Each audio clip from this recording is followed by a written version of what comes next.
High বন্ধুরা, আজকে আমার আর এক নতুন রেসিপি ক্ষীরের মালপোয়া। ক্ষীরের মালপোয়া কে কে ভালোবাসো আমাকে একটু জানিও। জন্য আমি ক্ষীর করে নিব। সাইডে ময়দা, চিনি, তেল দিয়ে একটু ময়দাটা ময়াম দিয়ে নিব।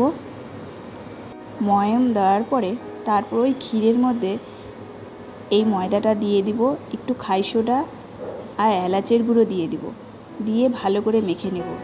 আমার মাখাটার মধ্যে মনে হয় একটু দুধ লাগবে, তাই 1 কাপের মতন আমি দুধ দিয়ে নিয়েছি। আমার মাখাটা ঠিক এরকম হবে। তারপর তেল গরম করে এক এক করে বড়ার মতন সাইজ করে দিয়ে দেব। দিয়ে ভেজে সাইডে আমি চিনি দিয়ে রস করে রেখেছি। আস্তে আস্তে এক এক করে ভেজে নিয়ে আমি ওই রসের মধ্যে দিয়ে দেব।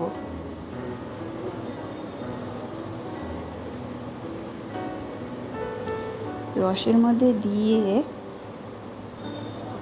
আমার ক্ষীরের মালপোয়া কমপ্লিট। ঠিক আছে বন্ধুরা, আবার দেখা হচ্ছে পরের ভিডিওতে। টাটা, ভালো থেকো।